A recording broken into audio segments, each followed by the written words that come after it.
네, 안녕하세요. 아이고, 목소리가, 예. 안녕하십니까.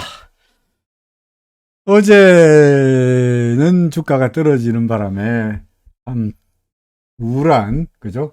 우울한 하루를 보냈고요. 오늘도 아침만 하더라도, 아침에 개장 초반만 하더라도 미국의 주가가 많이 떨어져서 마감된 꼴을 보고, 아이고, 오늘도 우리나라 시장 또 작살이 나겠구나, 라고 생각했고요. 아침에 개장가는 2200 아래쪽에서, 그죠? 2200 아래쪽에서 출발했죠, 그죠? 그래서 2198회까지 밀리는 그런 모습이었습니다. 그래서, 아이고, 어제도 밀리더니 오늘도 또 밀리는구나, 라고 우려했는데, 시간이 지날수록 슬금슬금 주가가 올라가더니, 그죠? 올라가더니, 오늘 보다시피 세상에 1.6568% 지수가 37.30포인트나 올랐습니다. 그죠? 시가총액 상위 종목들 뭐 삼성바이오, STI, 기아 정도를 빼고 나면은 웬만한 시가총액 상위 종목들 다 올랐고요.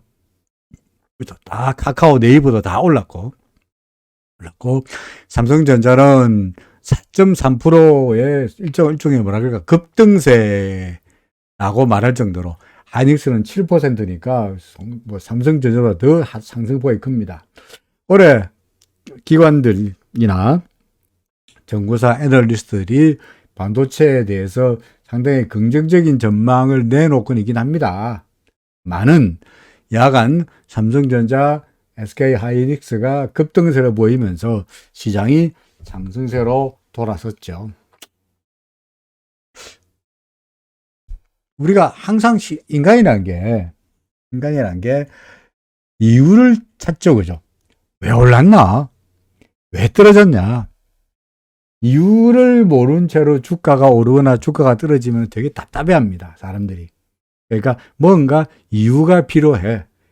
하다못해 그럴싸한 남들이 듣기에, 아, 그랬구나.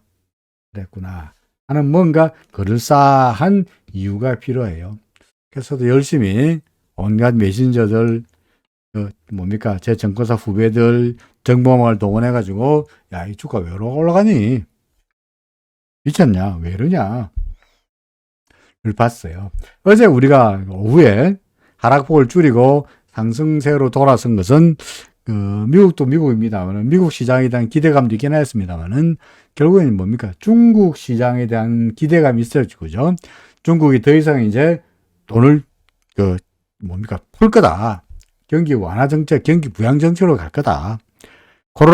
제로 코로나에서 포기하고 나서 소위 코로나 완화 정책으로 가면서 경기도 동시에 부양 정책으로 가지 않겠냐. 금리도 내리고 지준율도 내리고 돈을 풀고 그러면서 경기가 좋아지지 않겠냐 하는 기대감이 어제 항생지수나 상하지수의 상승세를 이끌어냈고요.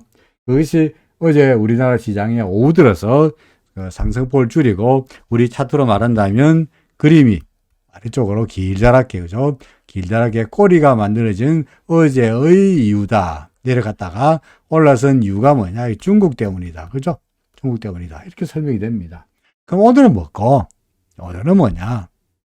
오늘 중국 시장 샹하이 지수 같은 경우에 뭐 떨어지지 않았으니까 다행스럽긴 합니다만은 2.64포인트, 0.1% 정도 올랐으니까 현재 아직까지 마감되지 않았습니다만은 중국 시장 때문에 주가가 올랐다라고 말하기는 좀 그렇죠, 그죠? 일본의 니케이가 올랐냐? 니케이는 377포인트 떨어졌습니다. 니케이는 빠졌습니다. 그죠? 항생지수, 홍콩이 어제 이어가지고 오늘도 중국의 경기 부양 기대감으로 인해가지고 항생지수가 어제도 올랐고 오늘도 급등세로 보였죠. 나스닥 때문에 올랐나? 나스닥 지수, 물론 30포인트, 나스닥 선물 지수가 30포인트니까 마이너스 아닙니다만은, 그것 때문에 시장이 광분해가지고 지수를 37포인트나 끌어올릴 만한 그런 뉴스가 되기에는 좀 부족했죠. 그죠? 뭐 때문이냐? 뭡니까? 결국은 항생. 그죠? 홍콩 때문이고, 홍콩이 왜 올랐냐? 중국 때문이다. 그죠? 그러니까 어제나 오늘이나 중국 때문이다라는 거고요. 그 다음에 또 하나 보니까 오늘 외국인들이 연락이 샀죠. 그죠? 그죠? 기관들은 놀았고요. 개인들은 뭡니까? 뭐, 3천억 정도 팔았으니까 외국인들의 매수세가 시장을 끌어올렸습니다. 그럼 외국인들은 왜 샀노? 왜 샀냐? 미쳤냐? 얘들은 왜 샀나? 뭐, 삼성전자, 하이닉스를 주로 열심히 사모았습니다만은 외국인들은 왜 샀노? 그런 이야기 되죠. 아, 이상이 나왔으니까 어제 제가 설명하려 했다가 안 했던 그 이야기를 마저 하겠습니다. 다른 분들한테도 아마 도움이 되리라 생각하니까. 그러니까 그 이야기를 하고 인도를 나가기로 하죠. 이게 뭐냐니까. 저희 이상현님 질문에는 어제 그저께 저한테 어떤 질문을 하셨냐니까 기관들의 포트폴리오에서 전체 기관들의 우리나라 기관들의 포트폴리오에서 주식 비중을 계속 그동안에 작년에 연락에 팔아가지고 주식 비중이 낮으니까 그걸 갖다가 끌어올려야 되니까 기관들이 무조건 주식을 사야 된다 라고 하는데 그 말에 대해서 어떻게 생각하느냐는 질문이었거든요. 그래서 제가 뭘 했냐니까 그거 바로 말씀을 드리겠다 했어. 그저께는 제가 시간이 없어서 말씀 못 드렸고 어제 말씀드리게 됐는데 이상현님 안 오시는 바람에 오셨을지 모르겠습니다. 제가 여기 채팅이 안 보이는 바람에 대답을 안 했습니다. 근데 결론만 어제 말씀드리기로 그건 말도 안 되는 이야기다. 말도 안 되는 이야기다 라고 했죠. 뭐냐니까 현재 이것도 먼저 볼게요. 이게 국민연금의 VAR이란 겁니다. VAR이 뭐냐니까 Value at Risk라고 하는 건데요. JP 모건에서 만든 거예요. JP 모건에서 만든 건데, 제가 여기 출신입니다만, JP 모건에서 만든 건데, 이게 뭐냐니까, 이게 소위 VAR이라는 것은, 여기 있죠? 여기 있는 최대 손실 가능 금액이에요. 그럼 예를 들어서, 간단하게 말해서, VAR이 100억이다. 내가 어떤 포트폴리오를 가지고 있는데, 포트폴리오에서 그거 가지고 돈을 벌 수 있습니다만은 돈이 깨질 수도 있죠. 손해볼 수 있죠. 그럼 도대체 너 지금 포트폴리오가 있는데 그 얼마 정도 깨질 수 있느냐? 손해본다면 얼마나 손해볼 것 같니? 를 통계적으로 확률에 기해서 수치로 계량화한 게 VAR이에요. 그럼 예를 들어서 VAR이 100억이다.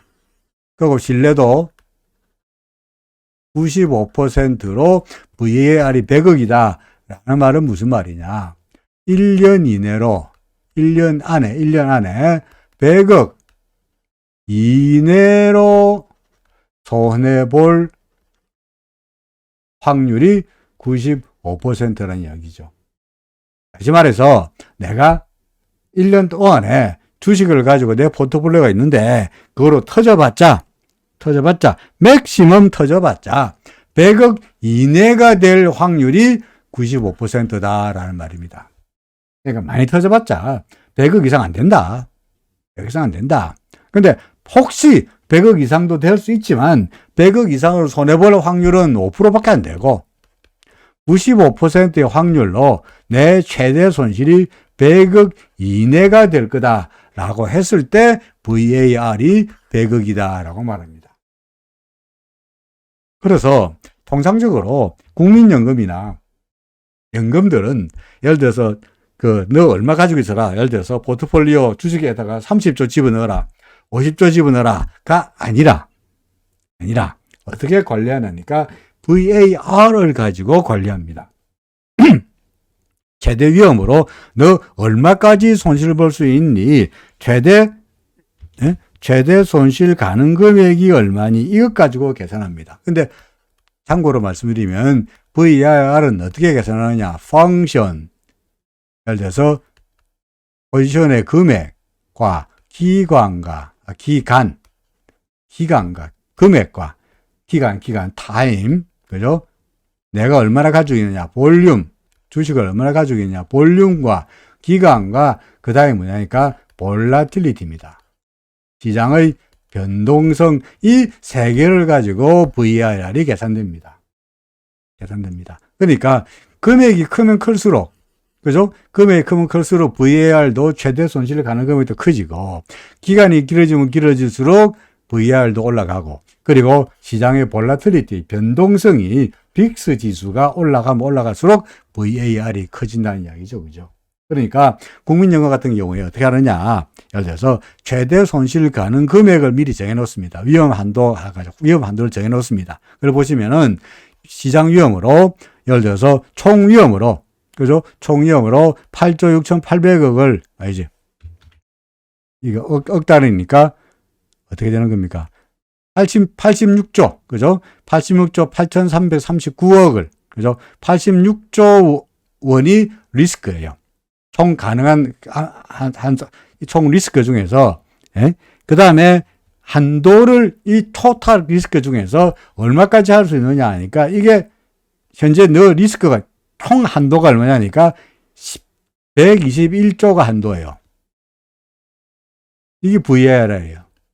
근데 현재 국민연금의 경우에 얼마냐니까 86조를 까먹겠어요. 그래서 소진율이 72% 정도를 까먹었다는 이야기입니다. 그죠?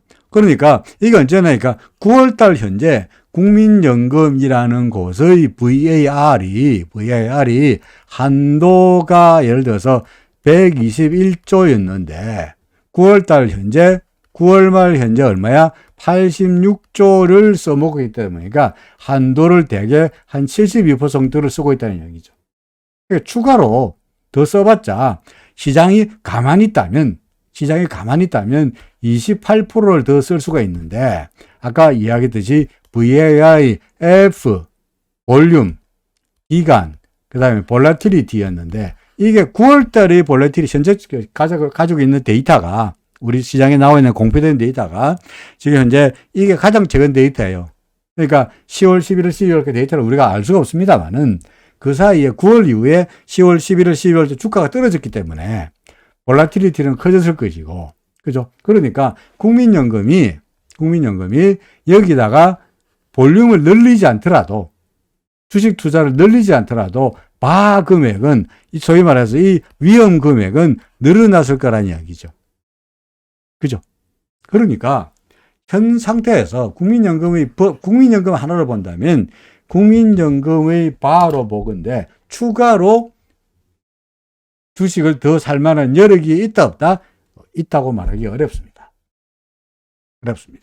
그러니까 그러면 국민연금이 더 추가라, 그럼 외국인들이나 외국인연금도 똑같습니다. 이런 식으로 관리합니다. 위험 한도로 관리합니다. 바로 VAR로 관리합니다. 그래서 그러면 외국인들이 최근에 사고 있는 건 뭐고? 그럼 1년에 먼저 정할 때 바를 정합니다. 바를. 우리가 허용 가능할 수 있는 바가 얼마냐? 100조다, 80조다, 70조다 라고 먼저 정합니다. 위험관리위원회에서, 리스크 애셋 매니지먼트에서 정합니다. 정하고 난 다음에 그걸 가지고 1년 내내 쓰는 거죠. 그죠? 그러니까 현재 12월 달 현재 꼴을 보니까 그 데이터는 없습니다만은 국민연금의 바가 거의 한도까지 9월까지 70% 같으면은 지금 현재 봐서는 80% 이상으로 한도를 까먹었을 것 같으니까, 단순하게 금액이 많다는 이유로 기관들이, 국민연금을 비롯해가지고 다른 연기금도 기관들이 현재 주식 비중이 낮다는 이유로 주식 비중을 늘리기 위해서 주식을 투자할 거라는 이야기는, 소위 바라는 측면에서 본다면, 그러면 아까 이야기했듯이 바는 볼륨과 기간과 볼라티리티인데 이게 올라갔으니까 물론 이걸 늘리더라도 이게 올라갑니다만은, 그죠? 볼륨을 늘려도, 주식 비중을 늘려도 올라갑니다만은, 주식 비중은 그대로 두더라도 시장의 변동성이 커지면 올라갈 테니까, 현재로 봐서는 변동성이 커진 상태에서 주식 비중을 늘릴 만한 여력은 기관들은 있어 보이지 않는다. 그러니까 예를 들어서 연초부터 시작해서 기관들이 어제도 그렇고 오늘도 그렇고 그저께도 그렇고 기관들이 주식을 안 사고 있잖아요. 그죠? 안 사고 있잖아요. 그 이야기는 무슨 이야기입니까? 주식 비중이 낮다 그래서 무조건 주식 비중을 채우기 위해서 주식을 산다는 말은 된다 안 된다? 안 된다라는 말입니다. 그죠? 그건 말이 아니다. 말도 안 이야기다. 그거는 소위 말해서 겉으로 나타내는 기관들이 어떻게 매니지먼트를 하는지에 대해서 내용을 모르는 사람들이 그냥 상식적인 수준에서 주식 어제 이때까지 주식을 많이 팔았으니까 요번에 주식을 더 사지 않겠냐라는 막연한 이야기다 이거죠. anyway, 자 그러면 다시 돌아가서 오늘 시장의 경우에 그러면 주가가 올랐는데 도대체 상하이는 올랐다 치더라도 뭐 항생은 올랐다 치더라도 샹하이 많이 오르지 못했고 니케이는 떨어졌고 그죠? 떨어졌고 나스닥 선물지수 그렇게 급등주도 아닌데 외국인들이 왜 샀노? 외국인들이 왜 샀노? 왜 샀겠습니까? 다들 보기에 우리나라 주식시장이 그야말로 이제 싸 보인다는 이야기죠. 그죠? 환율도 거듭 이야기합니다만은 환율도 더 이상 시장에서의 그 중요한 팩터가 되지 못하고 있고요. 그죠? 그러니까 지금으로 봐서 외국인들을 보기에 현재 우리나라 시장은 싸 보인다. 특히 그 중에서도 반도체 관련해가지고 삼성전자며 하이닉스며 그런 것들이 싸 보인다는 이유로 외국인들이 매수세가 들어왔다는 것 말고는 달리 설명할 방법이 없습니다. 더더구나 저처럼 외국인이고 기관들이고 개인들이고 누가 산지 누가 팔았는지 별로 관심이 없고 그때 별로 관심이 없고 오로지 그림으로 차트로 그죠? 차트로 이야기해서 시장이 어떻게 될 것이다 라고 주장하는 사람 같은 경우에는 어제의 차트에서 제가 주장하기로 뭐라고 주장했죠? 100% 소위 패턴 분석이라는 게 전통적인 패턴 분석이라는 게 100%는 아니죠. 그죠? 100%는 아닙니다. 어제 같은 경우에 아래쪽으로 꼬리가 달리는 이런 모습이 나타났지만 소위 우산형 또는 망치형 망치형의 모습이 나타났지만 아래쪽에 꼬리가 달린다 그래서 무조건 올라간다고 말할 수는 없지 않냐. 예를 들어서 요때도 그랬고 그죠? 요때도 그랬고 아래쪽에 꼬리가 달렸지만 그죠? 아래쪽에 꼬리가 달렸지만 오히려 더 떨어지는 경우도 많았잖아. 여기도 그렇네. 여기도 꼬리가 달렸는데 불구하고 밀렸잖아. 그러니까 아래쪽에 꼬리가 달렸다 그래서 아래쪽으로 몸통 밑에 꼬리가 길게 달렸다 그래서 무조건 상승을 말할 수는 없지 않느냐. 이때도 그러네요. 틀리는 경우가 오히려 더 많아요. 그러니까 아래쪽에 꼬리가 달렸다 그래가지고 무조건 상승한다고 말하기는 100%는 아니지만 어제 같은 경우에 아래쪽으로 꼬리가 길게 달린 거로 보고 그동안에 내내 하락세를 보였으니까 상당히 높은 확률로 반등할 확률은 높지 않느냐. 100%는 아니더라도 예를 들어서 하다못해 50% 이상은 되지 않겠느냐라고 말씀드린 거예요. 그리고 우리는 이런 전통적인 패턴 분석에 대해서는 올라갈 수 있겠냐 하는 것은 그야말로 참고로 하고 정작 매매의 기준은 뭡니까? 객관성을 떼야 된다. 이게 지속 가능하다. 지속 가능하고 객관성을 떼려면 누구나 눈에 다 보여야 된다. 그래서 RSI가 30선 밑에서 위로 올라가거나 아니면은 기준선 위로 올라가거나 하는 객관성을 띄는 지표로 써야 될 텐데 하다못해 RSI가 지난번에도 RSI가 30 밑에서 올라갈 때마다 바닥이었더라 이거죠. 그죠? 그래서 이번에도 RSI가 31호 쫙 올라가면은 기대할 수 없는 하다못해 구름 근처라도 갈 수 있지 않겠냐. 구름 밑으로 떨어졌으니까 하다못해 구름 근처까지 갔다가 다시 밀리는 한이 있더라도 올라갈 수 있지 않겠냐. 요걸 기대할 수 있지 않겠냐라고 어제 주장했던 거죠. 그죠? 근데 다행스럽게도 오늘의 주가는 빵 알다시피 여러분들 보다시피 빵 올랐습니다. 그죠? 빵 올랐죠. 오늘 주가는 이렇게 빵 올랐습니다. 그러니까 몸통만 보러 본다면 어제 몸통은 음선 이렇고 오늘의 몸통은 길다란 양설이니까 그죠? 오늘 너무 크게 그렸네. 그러니까 어제는 몸통이 아래쪽에 있는 이런 몸통이었고 오늘은 길다란 이런 양선의 꼴로 나타났으니까 두 개를 합치면은 오늘은 이걸 갖다가 우리가 뭐라고 말할 수 있습니까? 인걸핑, 장악형이라고 말할 수 있죠. 그죠? 오늘 이게 장악형이라고 말할 수 있죠. 장악형, 인걸핑. 장악형이면은 하락하다가 하락세에서 장악형이 나타나면 어떻게 된다고요? 반등할 공산이 높다라고 말하죠. 100%는 아닙니다. 물론 이게 또 100%는 아닙니다. 장악형이 나타난다가 전통적인 패턴 분석이라는 게 항상 100% 들이마는 건 아닙니다만은 그래도 최소한 확률이 높다는 거죠. 그러니까 어제는 아래쪽으로 꼬리가 나타나면서 상승의 확률이 높았고 오늘은 길다란 짱대 양선이 나타나면서 역시 인갈핑이 나타나면서 상승의 확률이 높아지는데 거기다가 플러스 어제 거 플러스 오늘의 그림 플러스 또 뭐겠습니까? RSI가 우리는 이런 것들은 이런 패턴들은 100%가 아니니까 이걸 갖다가 매매의 의사결정으로 사용하기는 어렵죠. 그죠? 이걸 매매 의사결정으로 사용하지 않는다. 우리는 RSI 같은 이런 객관적인 지표를 가지고 매매 의사결정으로 심는데, RSI가, 오늘의 RSI가 얼마입니까? 마감가가 보이십니까? 36이야. 다시 말해서 어제에 비해서 오늘 RSI가 36이니까 30선 위로 올라왔죠. 그죠? 그러니까 30선 위로 올라왔을 때입니까? 요따고 똑같죠.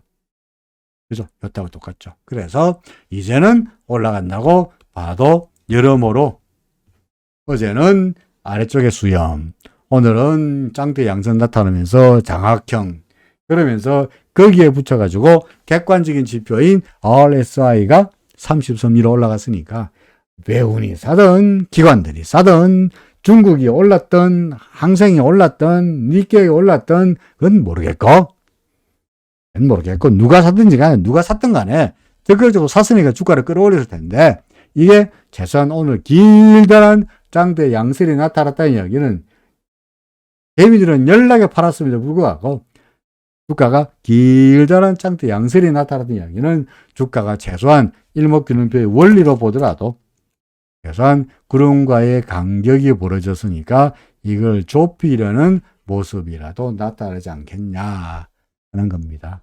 그러니까 일단은 다소간 좀 향후 시장에 대해서 약간의 일단은 좀 한숨 돌렸다. 아이고 안심하겠다. 일단은 막 구름 근처까지라도 한번 가보지 않겠냐. 2300 근처라도 한번 가보지 않겠냐. 그죠? 2300 근처. 구름 근처 2300이니까 이 근처까지 가보지 않겠냐. 그런 다음에는 뭐 그때가 생각할 일이고 일단은 지금으로 봐서는 반등을 예상해도 그게 나쁘지 않아 보인다. 틀렸다고 말하기는 어렵지 않겠냐. 그런 이야기가 됩니다. 코스닥 지수도 마찬가지입니다. 그죠? 코스닥 지수 그림을 보니까 어제는 역시 코스닥 지수도 코스피와 마찬가지로 아래쪽으로 길다란, 그죠? 길다란 수렴이 나타났고요. 그죠? 길다란 수렴이 나타났고, 오늘은 양선이 짱대 양선이 나타났습니다. 이거는 사실 인갈핑은 아닙니다. 그죠? 어제와 오늘과 봐가지고 인갈핑, 소위 장악형은 아닙니다만은, 뭐, 그래도 길다란 뭡니까? 짱대 양선이 나타났고요. 나타났고요. 그러면서 RSI도, 그죠? RSI도 이거 보시면은 RSI도 싹 돌았었죠. 그죠? 오늘 RSI가 39네. 오늘 RSI가 39니까 30 밑에서 올라섰죠. 그죠? 그러니까 마찬가지로 이때처럼, 그죠? 이때처럼 30 밑에서 올라섰을 때 올라갔으니까 하다못해 뭐 구름 근처, 좀 욕심을 더 바르면 여기까지 근처, 일단 여기가 1차 목표, 최소한 2차 목표 정도까지라도 반등할 수 있지 않겠냐. 그 다음에 계속 올라갈까요? 몰라. 그건 몰라. 그건 모르죠. 여기서 걸릴지. 구름에 걸려가지고 내려갈지. 이때처럼 구름 상단에 걸려서 내려갈지. 이렇게 될지. 아니면 이걸 다 뚫고 올라갈지는 알 수가 없으나, 최소한 우리가 이 전 단계에서 이야기할 수 있는 것은 RSI도 그렇고, 차트 패턴으로 보더라도, 구름 근처까지는 코스닥은 700, 그죠? 코스닥은 700, 코스피는 2300. 그죠? 코스피는 2300, 코스닥은 얼마? 700 근처까지라도 일단 구경이라도 할 수 있지 않겠나 싶습니다. 그 다음 일은요? 그때 가서 생각하는 거죠. 그 다음 일은 그때 가서 생각해도 되지 않겠나 싶습니다. 어제 제가 여러 논란이 많았음에도 불구하고 코스피 지수에 2134에 대한 미련을 가지고 있는 이유에 대해서 말씀드린 바 있죠. 그죠? 2134를 미련을 두는 게 여러 가지로 말씀드린 바 있죠. 2134가 무너지면은, 그죠? 이게 2100, 요건데. 2134가 무너지면 우리가 이때까지 가지고 있던 길다란 장기적인 추세 흐름에 대한 시나리오도 다 흘려버리는 거고, 이게 무너지면은 이게 도대체 어디까지 갈지 모르는 거고, 그럴 경우에는 여기가 5의 1번 파동이고 여기가 5의 2번 파동이라는 장기적인 뷰도 잘못하면 틀리게 되는 거고, 그러니까 이 지금 4라고서는 이 레벨을 마저 무너지게 되면서 시장은 도대체 어떻게 될지 알 수가 없는 상황이고, 그 단기적인 문제가 아니고, 예를 들어서 이 2134로 무너지게 된다면 요까지가 5-1이고, 그죠? 5-1이고, 지금 이 5-2라는 주장도 틀리게 되는 것이고, 그렇게 된다면 결국은 이때까지 강력한 상승세가 끝났고, 이거로 끝났고, 지금부터는 뭡니까? 내내 하락세만 이어질 거라는 쪽으로 시나리오가 설립하다 보니까 우리는 2134가 무너진다면 진짜로 지수에 대한 고민은, 지수에 대한 미래는 버리고 오로지 지수와 별로 관련 없는 종목을 중심으로 해가지고 단타나하든지, 그죠? 아니면은 앞으로 다가올 기다란 겨울을, 그렇죠. 물론이죠. 요 4번 시작점 밑으로만 안 가면 되는 거 맞아요. 맞습니다. 맞는데, 그 말은 맞는데, 물론입니다. 그러니까, 이 4번 그러니까, 이가 밑으로, 2134 밑으로만 안 내려가, 그 말도 뭡니까? 4번, 요 밑으로만 안 내려가면 되는 거예요. 안 내려가면 되는데, 여기에 물렸다는 이야기는, 그죠? 이게 무너진다는 이야기는 그만큼 이 4번 시작점 밑으로 내려갈 확률이 높아지는 거죠. 그렇죠. 코로나 저점, 이거죠. 맞아요. 이거. 이게 4번 시작점 아닙니까? 그죠? 이게 2020년 3월 달에. 그죠? 여기는 월봉 차트니까 1754로 나와 있습니다만은 우리가 주봉을 본다면, 주봉을 여기니까 주봉을 본다면 2134가 아니고 주봉을 본다면 얼마입니까? 1458이었어요. 그러니까 이 밑으로만 안 내려가면 되는 이야기는 합니다만은 2134를 무너뜨리고 난다면 그림이 크게 망가진다는 거죠. 물론 그러니까 설령 2134가 무너진다 하더라도 완벽하게 비관하기는 그렇긴 합니다만은 약간 점점 뚝이 구름도 무너졌고, 우리 이때까지 주장했던 대로 에이 구름이 무너지겠느냐, 그죠? 그랬지? 그 전에 하기로, 구름이 무너지겠니? 구름이 무너지겠니? 했는데, 구름 무너졌고. 구름 무너지고 난 다음에, 그래도, 이게 2레벨. 그죠? 2레벨. 어떻게 하다못해, 구름은 무너지지 않겠냐? 구름이 무너졌는데, 그래도, 이까지 2250을 견디겠지. 하더니, 이것도 무너지고, 이것도 무너졌잖아요. 그죠? 그러니까 이 뚝들이 점점 무너지고 있으니까 만약에 이 뚝마저 무너지게 된다면 이 뚝도 무너지고 이 뚝도 무너진 상태에서 2134라는 뚝도 무너지게 된다면 아래쪽으로 봐서 1400 얼마였지? 1400 또 불안불안하다는 얘기죠. 불안불안하다. 그러니 2134마저 무너지게 된다면, 그래서 2134가 무너졌다 그래서 완전히 시장이 끝났다. 네? 시장이 끝났다. 그래가지고 아까 말씀드렸듯이 2134가 이건데, 월봉 어디 갔나? 2134가 요거 2134잖아, 그죠? 이게 무너진다 그래가지고 여기가 사실은 1450 얼마였으니까 이거 밑으로 간다는 보장은 없긴 합니다만은, 그래도 뚝이 하나 무너지고 두 개 무너지고 세 개 무너졌으니까 점점 뚝들이 점점 무너지니까 이것도 안심할 수 없다. 뭐 그런 이야기입니다. 그러니까 2134가 무너지게 된다면 우리는 뚝들이 계속 무너지는 상태니까 그야말로 리스크 관리에 힘을 쓸 수밖에 없다. 마지막 미련마저 리스크가 매우 높아지는 상황일 거다. 그런 이야기죠. 아직까지 여기에 무너지지 않았으니까 설령 이렇게 내려온다 할지라도 이거 밑으로 내려가지 않는 한 아직까지 여기가 1번 파동이고 여기가 2번 파동이라는 주장은 틀리지 않았습니다만은, 그죠? 틀리지 않았습니다만은 그래도 이거 깨지고 이거 깨지는 판에는 뭡니까? 우리가 믿었던 구석들이 하나씩 무너지는 꼴을 보니까 이런 상황 같으면은 이것도 위험하지 않느냐. 그죠? 않느냐. 그런 관점에서 말씀드린 거예요. 그러니까 이게 버틸려면은 예를 들어서 이것만 버티면 된다는 측면에서 앞에 게 다 무너져도 된다는 이야기는 아니고 이것이 버틸려 그러면은 2134든지 뭐든지 간에 그 앞에서 막아주는 뭔가 있어야 될 거다. 그런 이야기죠. 그죠? 축구할 때, 음? 네? 축구할 때요. 상대방 공격이 왔을 때, 앞에서 포워드들이 막아주면은 좋죠. 그죠? 그죠? 또 밀리더라도 미드필드가 막아주면 좋죠. 그죠? 미드필드들이. 또 빌리더라도 센터백들이, 그죠? 센터백들이 막아주면 좋죠. 센터백이 뚫리더라도 골키퍼가 막아주면 좋죠. 그럼 골은 안 들어가잖아요. 안 그렇습니까? 그러니까 소위 골키퍼를 역할하는 게 이건 게야. 이게 골키퍼야. 이게 골키퍼라고. 근데 골키퍼가 막아주기를 기대하면서 이놈들 앞에 센터 포워드들, 예? 포워드들, 그 다음에 미드필드들하고 센터백들이 풀백들이 앉아서 놀면 안 된다는 얘기죠.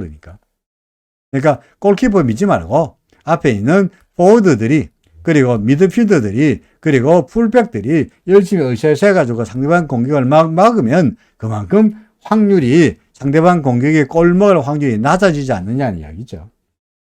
그 이야기를 이렇게 하는 거예요. 그러니까 1400m로 안 내려가면은 골키퍼가 골을 먹는 게 아니니까 지지 않았어요. 물론 안 졌어요. 축구에서 골도 안 먹었으니까 괜찮은데 골키퍼만 바라보고 미드필더나 포워드나 센터백들이 그냥 앉아서 골키퍼가 막아주겠지라는 생각으로 놀지는 마라. 그런 이야기입니다. 자, 다시 돌아가서 어쨌든 간에 오늘은 코스피도 좋아졌고, 그죠? 코스피 시장도 그래도 돌아섰고, 코스닥 시장도 돌아섰고, 그죠? 코스닥 시장도 돌아섰고, 그 다음에 변동성 지수는 어제 올라가면서 올라갈 때 구름에 걸렸고 위쪽으로 꼬리 달렸죠. 그죠? 하필이면 변동성 지수는 어떻게 됐습니까? 위로 꼬리가 달렸잖아. 그죠? 근데 이 구름이 버티고 있잖아. 그래서 제가 이건 이렇게 되지 않겠냐라고 그랬죠. 그려놨죠. 그죠? 근데 다행스럽게도 오늘은 빵 밀렸죠. 그죠? 음성까지 만들어지면서 빵 밀렸습니다. 그러니까 변동성은 빠지고 주가는 올라가고 해서 더구나 변동성 지수를 보니까 위에 구름이 막강하게 버티고 있어서 이거 뚫겠냐. 제가 이런 그림을 보면서 여러분들에게 이거 사라고 이야기합니까? 안 합니다. 그죠? 현대차 예를 들어서 보세요. 현대차. 이감입니다. 이거 보면서 제가 여러분한테 기준선이로 올라왔으니까 사라라고 이야기했던가요? 아니요. 그죠?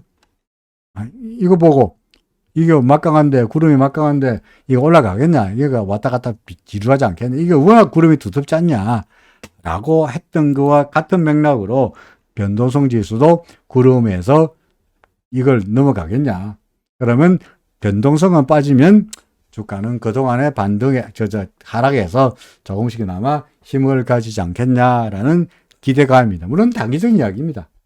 아직까지 변동성 지수가 꼭지를 쳤다고 말할 수 있는 상황이 아니기 때문에 구름 밑으로 예를 들어서 기준선 밑으로 다시 내려오고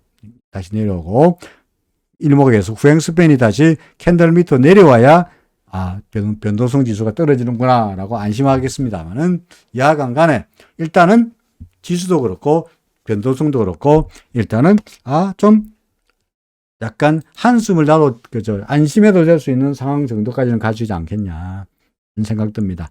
오늘 환율은 좀 올랐습니다. 그죠?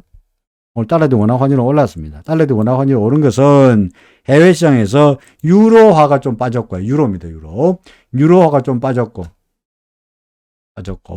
그 다음에 달러 yen 환율이 계속 밀릴 줄 알았는데 그런 대로 130원짜리에서 버티고 있으면서 유로화가 약세를 보이면서 달러 인덱스가 조금 힘을 냈어요. 그죠? 달러 인덱스가 조금 힘을 내면서 달러 대 원화 환율이 조금 올랐습니다만은 내내 말씀드렸듯이 환율이란 게 오락가락 오락가락 오락가락 하면서 막강한 이 구름을 저항을 바탕으로 해서 밑으로 밀리고 있으니까 환율이 올랐다 그래가지고 이게 우리나라 시장에서 더 이상 악재가 될 수가 없죠. 과거에 우리가 도식적인 판단으로 이야기해 본다면 오늘 주가가 30 몇 포인트로 올랐으니까 일어나는 당연히 환율은 떨어져야 되죠. 그죠? 주가가 올랐으니까 환율은 떨어져야 되죠. 근데 환율은 오히려 올랐어요. 그죠? 환율은 올랐습니다. 그러니까 과거에 이때까지 보았던 그냥 도식적인 측면에서 주가가 오르면 환율이 떨어지고 환율이 오르면 주가는 떨어진다 라는 도식하고 현재 우리 시장을 잘 안 맞는데 그죠? 최근 들어서 더구나 보다시피 환율은 줄창 떨어졌잖아요. 올해 들어가 작년 말부터 시작해서. 그러니까 환율은 더 이상 시장에는 뭐라 할까 이제 중요한 팩터로 말할 수는 없겠다입니다. 그럼 뭐고? 그러면 도대체 우리 시장을 움직이는 기본적인 팩터가 뭐야? 환율 아니고 외국인도 아니고 그건 뭐고? 이거죠. 뭡니까? 이겁니다, 이거. 오늘 시장이 어제 오른 것도 그렇고, 오늘 오른 것도 그렇고,根本적으로 이게 샹하이 지수입니다. 그죠? 샹하이 지수입니다. 샹하이 지수 구름 밖에 나갔다가, 그죠? 제가 그림을 그렸습니다. 전환선에서 돌아서는 거 실패. 기준선에 돌아서는 거 실패. 우리 믿는 거는, 마지막으로 믿는 거는 구름 하단에 지지받고 돌아서는 거 정도가 이제 이게 기대할 만한데, 그럭저럭 되고 있잖아요. 그죠? 그렇죠. 여기서 왔다 갔다 하면서 구름 하단이 지지가 됐고 구름 밖으로 다시 고개를 내고 있죠. 그죠? 내고 있죠. 그러니까 잘하면 이거는 안 됐고 이것도 안 됐고 전환선 지지받는 거 실패했고 기준선 지지받는 거 실패했지만 구름 하단에 지지받고 돌아서는 건 성공한다면 얘도 기대할 수 있고 중국이 좋아지면 우리나라 시장도 덩달아서 뭐 화장품도 그렇고 반도체도 그렇고 철강도 그렇고 소재주도 그렇고 그죠? 다 중국이 좋아지면은 우리나라도 덩달아서 좋아지지 않겠냐? 여행주도 그렇고 카지노도 그렇고 그죠? 리오프닝도 그렇고 뭐 중국이 좋아지면은 우리 시장이 덩달아서 좋아질 종목들은 많으니까 이런 것들이 어제와 오늘 우리 시장을 견인했던 원동력이다. 환율도 아니고 미국도 아니고 외국인도 아니고 기관도 아니고 뭡니까? 중국이다. 그죠? 중국 시장이 최근 들어서 돌아서는 모습을 보이고 있는 것이 외국인들로 하여금 삼성전자, 하이닉스 종목 등등을 매수하게 만들었다라고 말할 수 있는 겁니다. 중국 시장 어떻게 보이느냐? 구름 밖으로 나갔다가 그죠? 중국 시장 구름 밖으로 나갔다가 구름 밑으로 와가지고 일단 지지를 받았으니 다시 반등한다면 이게 우리로서는 뭡니까? 호재죠. 그죠? 중국 시장에 올라가는 것은 우리로서는 호재다. 이렇게 말할 수 있는 겁니다. 이렇게 되기를 기대합니다. 그렇죠. 이렇게 되기를 기대합니다. 자, 나머지 비트코인, 매수 신호가 나타났으니까.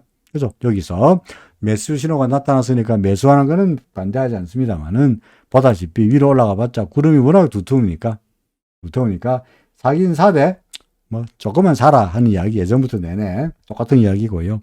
그 다음에 이더리움도 마찬가지입니다. 그죠? 이더리움도 여기서 매수 신호가 나타났죠. 그죠? CCI가 다시 사라 그러니까 사는데 역시 마찬가지로 지가 올라가 봤자 이 구름이 워낙 막강하니까 올라가 봤자 크게 올라가지는 못하지 않겠냐.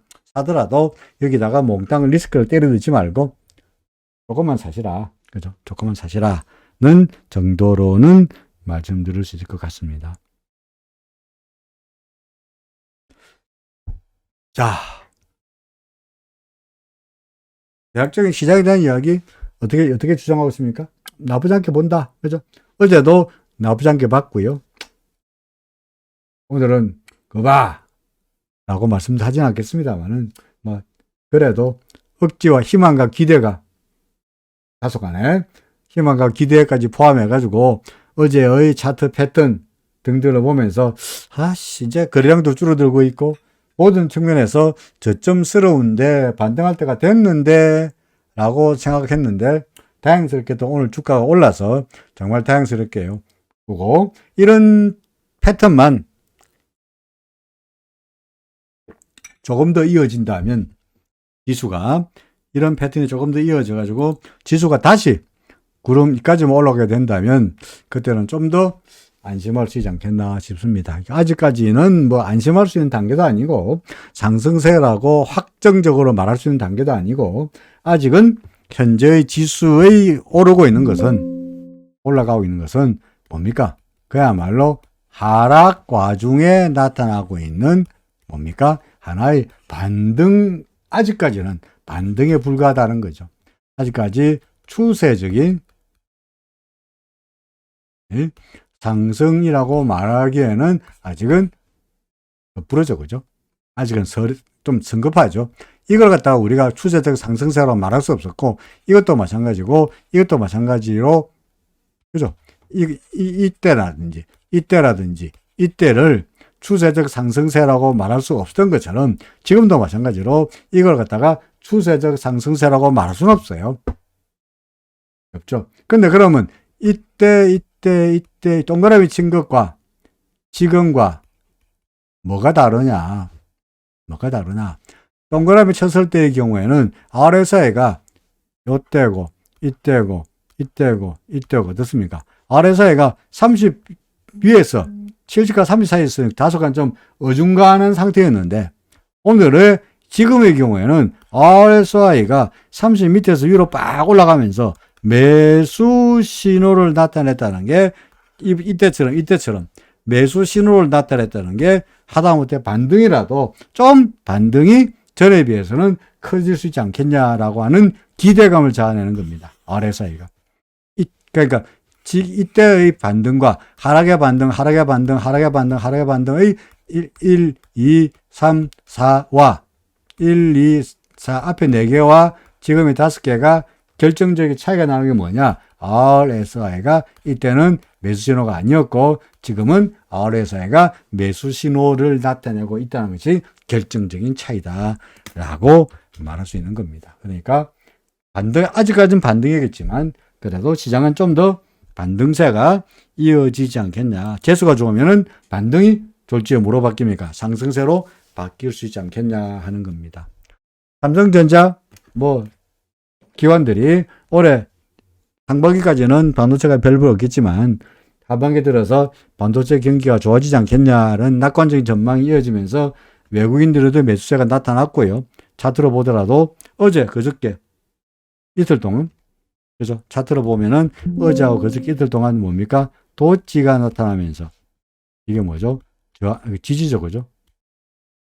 그죠? 하락세 중에서 나타나는 도지는 뭡니까? 지지가 됐고요. 그러고 지금 보다시피 반등하고 있죠. 그죠? 반등하고 있죠. 그러니까 오늘 같은 경우에 하루 빵 오르면서 반등세가 나타났고 구름 안에 고기를 넣었으니까 재수 오면은 다시 구름 안에서 왔다 갔다 하면서 다시 한번 상승을 모색하리라고 예상됩니다. 하이닉스는 최소한 구름은 아닙니다만은 아직 구름은 아닙니다만은 그래도 기준선을 넘겼다는 게 일단은 희망을 가져볼 만한 대목이죠. RSI도 30선 위에서 돌아섰죠. 그죠? 이때와 비슷하죠. 이때도 이만큼 올랐네요. 30선 위에서 올라가면서 이만큼 올랐으니까 이번에도 어디까지 이 정도까지 아니면 이 정도까지 또 갈 수 있지 않겠냐라고 기대할 수 있을 것 같습니다. 아직은 물론 반등이긴 합니다만은 네이버 다시 구름 하나 들어갔고요. 카카오 다시 구름 하나 갈락말락하고요. 그죠? 여전히 얘는 그냥 가지고 있는 정도로 있고 삼성바이오 오늘 같은 경우에 삼성바이오 여전히 밀렸습니다. 구름 밑으로 떨어지고 있다 보니까 그런 상황인데 우리는 관망이죠, 그죠? 근데 셀트리온 마찬가지입니다. 오늘 올랐습니다만은 그런데 굳이 말한다면 삼성바이오는 삼성바이오입니다. 셀트리온도 RSI로 판단해 본다면 일단은 매수 신호니까 그리고 구름 아래쪽으로 이만큼 꼬리가 보이다 보니까 아마도 반등해서 일단은 1차적으로 기준선 근처 2차적으로 구름 근처까지라도 하다못해 반등이라도 있지 않겠냐. 구름 밖으로 나왔으니까 구름을 좁히려는 모습을 있지 않겠냐. 그 다음에는요, 이렇게 되든지 둘 중에 하나겠죠. 그죠? 하다못해 여기까지는 좀 예상이 된다. 2차전지 관련주, LG화학, 그렇고요. LG화학 아직까지 RSI 상으로 봐서는 아무런 신호가 없습니다. 삼성 SDI, RSI가 여기서 매수 신호 나타나곤 했는데 아직까지 강력하게 돌아서고 있는 모습은 아닌데 오늘 아래쪽으로 길다란 수염이 나타난 꼴을 보니까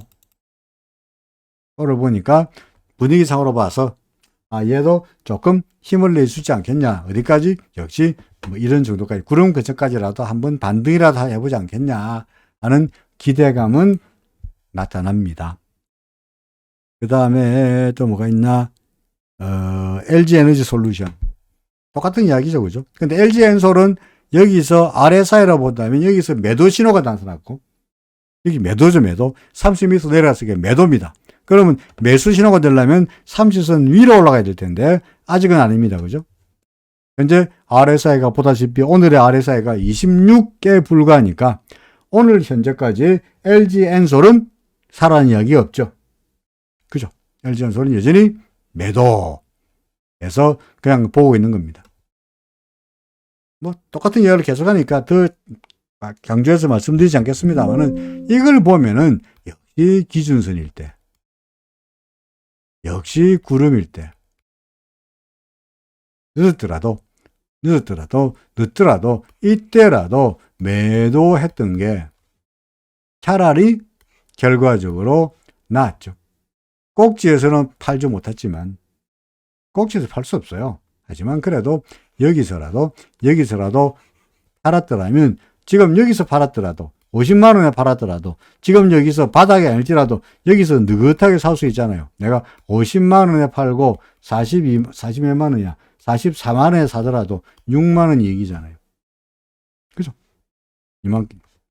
그러니까 역시 일목균형표가 시키는 대로 하는 것이 그래도 좀 낫다는 이야기죠. 포스코 케미칼 똑같은 이야기입니다. 그죠? 뭐 구름 밑에서 현재 포스코 케미칼도 구름 반등하고 있는데 이런 것들이 다른 종목들 삼성 SDI며 LG화학이며 그런 종목들도 구름 근처까지라도 한번 가보지 않겠냐. 지수도 마찬가지로 구름 근처까지라도 한번 가보지 않겠냐 하는 기대감을 자아냅니다. 여전히 뭐 이런 뭡니까 JYP라든지 저는 하이브라든지 그런 종목에 대한 관심을 가지고 있습니다만 JYP 그동안에 많이 올랐다는 이유로 어제는 JYP 같은 게 보면은 또 해피리만 이랬죠. 그죠? 위에 수염도 달렸네요. 보입니까? 그러니까 뭐든지 간에 아래쪽으로 수염 달렸으면은 올라가는 거고 위에 수염 달렸으면은 밀리는 거고 라고 보면은 되겠죠. 그죠? 이게 100%는 아니니까 참 그게 참 어렵습니다. 볼까요? 그 전날 그 전날 아래쪽 수염 아닙니까? 맞습니까? 그죠? 이날 그 다음날 올랐네요.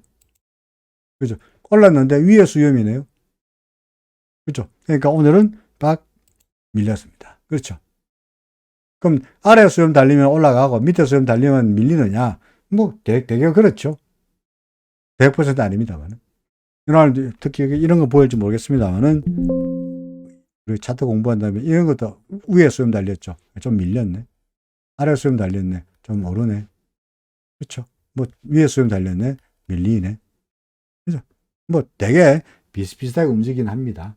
많은 야간 간에 이런 것들은 다소간 전통적인 패턴 분석법에 의해서 이는 전통적인 것은 그냥 우리가 그렇구나 참고사항이고 역시 거듭 이야기합니다만은 매매의 기준으로 삼을 때는 우리는 RSI 이거 뭡니까 기준선은 무너지거나 아니면은 RSI가 매도신호 나타내거나 이거는 사실은 JYP 같은 경우에는 RSI에서 매도신호가 이미 없어요. 이는 RSI는 볼 수가 없고 결국은 기준선 밑으로 내려온 걸 경우에 매도를 하루 정도로 쳐다보고 있어야 되겠다는 이야기입니다. 하이브는 어떤가요? 하이브는 RSI로서 매도신호로 포착한다면 이때가 매도고요. 이때가 매도고. 그죠? 아니면은 기준선 아직 멀었고 구름으로 본다면 일모로 본다면 뭐 왔다 갔다 하면서 아마 이렇게 가지 않겠나 싶어요. 그죠? 갔다가 이렇게 되지 않겠냐. 그러니까 하이브, JYP, 또 뭡니까? 뭐, YG는 이제 겨우 이제 JYP하고 하이버가 가다 보니까 이제 YG가 조금씩 뒤늦게 힘을 좀 내고 있는 것처럼 보이죠. 그죠? YG. 제가 요 방금 지웠습니다만 시간이 필요할 거라고 써놨는데 그동안에 YG 같은 경우에는 여기서 구름을 돌파하는데 왔다 갔다 한참 시간이 걸렸죠. YG.